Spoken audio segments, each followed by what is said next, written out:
Cake কেটে আমাদের এই গানটাকে সেলিব্রেট করব। আমাদের এই গানটার জন্য আজকে আমাদের এই আপনারা চলে এসেছেন, আপনাদেরকে অনেক অনেক ধন্যবাদ। যারা এখানে আছেন আপনাদের সবাইকে নিয়ে আমি এই কেকটা সেলিব্রেট করতে চাই। Thank you.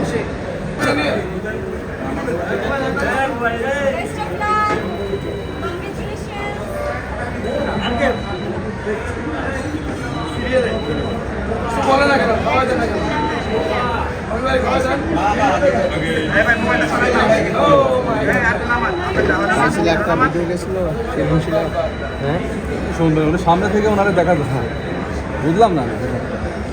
একটা মিনিট, একটা ভিডিও করাইতেছে, এক মিনিট রেখে দিয়ে সবাই এত কিছু বলে ফেললো, আমি যে কি বলবো। শালীর দুলাভাইয়ের প্রথম গান আপনাদের কেমন লাগলো বলেন তো? এই নাইম রেকর্ড দিতেছো না লাইভ? ভালো লাগছে? মনে ধরছে? ধরছে মনে? আমারও মনে ধরছে।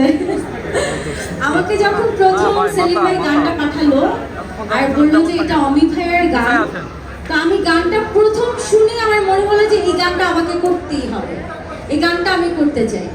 যদিও সচরাচর মিউজিক ভিডিও আমার অত বেশি করা হয়নি, কিন্তু এখনকার মিউজিক ভিডিওগুলো খুবই ডিফারেন্ট হয়। এখনকার মিউজিক ভিডিও কিন্তু সিনেমার থেকে অনেক বেশি বাজেটের কাজ হয়। তো আমি যখন এই গানটা শুনলাম অ্যান্ড এই গানের যে অ্যারেঞ্জমেন্ট দেওয়া হলো অ্যান্ড এই গানের কোরিওগ্রাফি করেছে আমাদের সিনেমার কোরিওগ্রাফার হাবিব ভাইয়া। তো হাবিব ভাইয়া যখন বললো যে এই গানটা আমি বানিয়েছি বা আমি বানাচ্ছি, তো তখন আমি বললাম যে এই গানটা করা যায়। কারণ আমার জীবনের প্রথম হিট গান দেখনো রশিয়া, আপনারা হয়তো অনেকেই দেখেছেন। এই গানের কোরিওগ্রাফি করেছিল হাবিব ভাই। অ্যান্ড এই আজকে আমাদের যেই গানের কি বলে, আমরা আজকে যেই গানের জন্য প্রেস কনফারেন্স করছি, তোরে এক দেখাতে মনে ধরেছে, এই গানেরও কোরিওগ্রাফার হচ্ছে হাবিব ভাইয়া।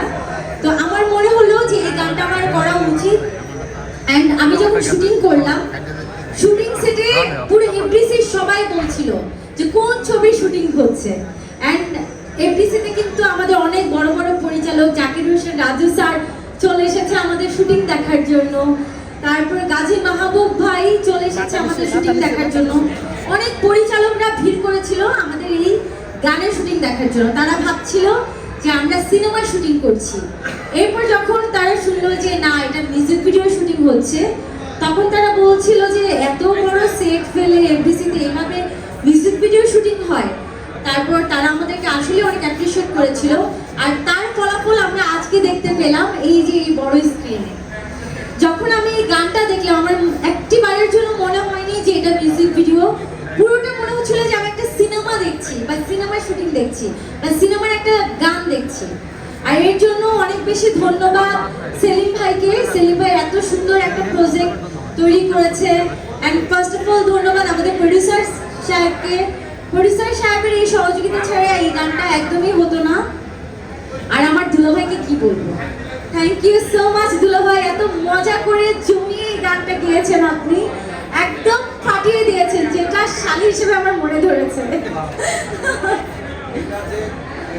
শিরিনের কিন্তু অনেক সাপোর্ট ছিল যখন আমি ডান্স করে, ও কিন্তু আমাকে অনেক সাপোর্ট দিয়েছে, বলতেছে যে ভাইয়া ভালো হচ্ছে, টেনশন নেই। মানে আমরা তো একটু নার্ভাস ফিল করি সবসময়, শিল্পী মানুষ ভাই, ওরাও কিন্তু ফিল করে বা ডান্স করে, তো আমাকে অনেক বেশি সাপোর্ট দিয়েছে আমার ছোট করে। আচ্ছা, দুলাভাইকে দেখে তো পুরো হিরোই লাগছে, বলেন একটিবারও কি মনে হবে যে উনি সিঙ্গার? আমি তো যখন ওনার সাথে ডান্স করছিলাম, মানে উনি যেভাবে প্রত্যেকটা স্টেপ দিচ্ছিল আমার সাথে নাচে, একটিবারের জন্য আমার মনে হয়নি যে ভাইয়া সিঙ্গার। আমি বললাম ভাইয়া, আমাদের এখনকার নায়করাও এত সুন্দর নাচতে পারে না, যে আপনি যে সুন্দর করে ডান্স করেছেন, সত্যি কথা যে হিরোরাও এত সুন্দর করে নাচতে পারে না যেটা অমি ভাই এত সুন্দর করে নেচেছে আমার সাথে। আর কি বলবো, যে যিনি আমাদের এই গানটা লিখেছেন, গীতিকার ভাইয়া যিনি সুর করেছেন, হ্যাঁ, তো যারা মিউজিক করেছে তাদের সবাইকে অসংখ্য ধন্যবাদ।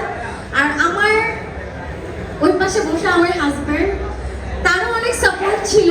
আমি যখন শুটিং করছিলাম, সে কিন্তু শুটিং সেটে প্রেজেন্ট ছিল। এই লাইফের ফার্স্ট টাইম সে শুটিং সেটে বসে আমার এই গানের শুটিং দেখেছে, আর সেও আমাকে অনেক সাপোর্ট করেছে। হ্যাঁ, দুলা করেছিল আমার হাজবেন্ডকে। তো সাজিল আমাকে অনেক সাপোর্ট করেছে, থ্যাংক ইউ সো মাচ। তো ভাইয়া অনেক ভালো করে কাজ করেছে, অনেক সুন্দর করে আমার শর্টগুলো নিয়েছে। আমার ক্লোজ শর্টগুলোতে মনে হচ্ছে খুবই ফিল্মিক স্টাইলে আমার শর্টগুলো নেওয়া। আচ্ছা যাই হোক, আমাদের ডিওপি ভাইকে অনেক অনেক ধন্যবাদ। আর এই গানের কিছু খুঁত থাকতে পারে যেটা আপনারা ধরে দেখাবেন, আর ভালো মন্দ তো থাকবেই। আপনারা যদি আমাদের ভুলগুলো ধরিয়ে দেন আমাদের কাছে অনেক ভালো লাগবে। আর আমার বিশ্বাস এই গানটা খুবই হিট করবে, কারণ এই গানের প্রত্যেকটা শব্দ আমাদের প্রত্যেকটা মানুষের লাইফ স্টাইলের সাথে যায়।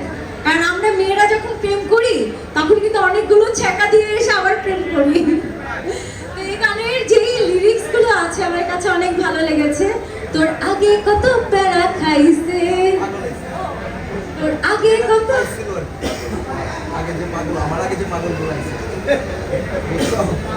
তোর আগে কত পাগল আইছে, আমার প্যারা খাইয়া সবাই পালাইছে।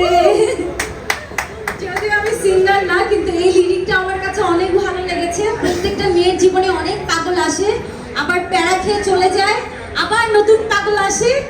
এভাবেই করেই কিন্তু লাইফ স্টাইল হতে থাকে। তো থ্যাংক ইউ সো মাচ, সবাই ভালো থাকবেন। আমার বিশ্বাস আপনাদের কাছে অনেক ভালো লাগবে। আপনারা এই গানটা সবার কাছে পৌঁছে দেন। আমার এই সাংবাদিক ভাইরা যারা আছে, আমার বন্ধুরা যারা আছে, এখানে আমার সাংবাদিক অনেক শুভাকাঙ্ক্ষীরা আছে, আপনাদের জন্যই আমি শিলা হয়েছি। আপনাদের ভালোবাসায় আজকে আমি এই পজিশনে এসে বসেছি। আপনাদের কাছে আমার অনুরোধ থাকবে এই গানটা সবার কাছে পৌঁছে দেন। সবাই যেন মজা করে এই গানটা শুনে, সবাই যেন এই গানটাকে নিয়ে আরো অনেক বেশি টিকটক বলেন, রিলস বলেন, এখনকার আমরা রিলস করি, টিকটক করি, আরো অনেক কিছু হয় এখনকার গান দিয়ে। সবার মুখে মুখে যেন এই গানটা থাকে। থ্যাংক ইউ সো মাচ, সবাই ভালো থাকবেন, আমার জন্য দোয়া করবেন। এডিট কালার করিয়েছে। এখন ব্যাপারটা হচ্ছে সবাই রাত জেগে কাজ করে, তো এখানে সবচেয়ে বড় একটা মিস্টেক আছে। আমি এটা ক্লিয়ার করে দিচ্ছি। না না, এটা ঠিক হবে না। কেননা আমি বলি কম্পোজ না, এখানে আমি ক্লিয়ার করে দিই। জাস্ট একটা লেখা। আচ্ছা শিওর, আচ্ছা ঠিক আছে। জাস্ট আমি মাইক্রোফোনটা আমার হাতে নেওয়ার কারণ হচ্ছে আমাদের যে পোস্টার ডিজাইন করছে মাসুম বিল্লাহ ভাই, ওনার কথা বলতে আমি ভুলে গেছি। উনি সবসময় খুব ভালো ভালো পোস্টার করে, তো মাসুম বিল্লাহ ভাই আমাদের মাঝে নাই। উনি হয়তো ব্যস্ত আছেন। মাসুম ভাই আপনি কি আছেন? আচ্ছা যাই হোক, মাসুম ভাই হয়তো পিছনে ব্যস্ত আছে। তো মাসুম ভাইকে অনেক বেশি থ্যাঙ্কস, ধন্যবাদ সবাইকে, ভালো থাকবেন।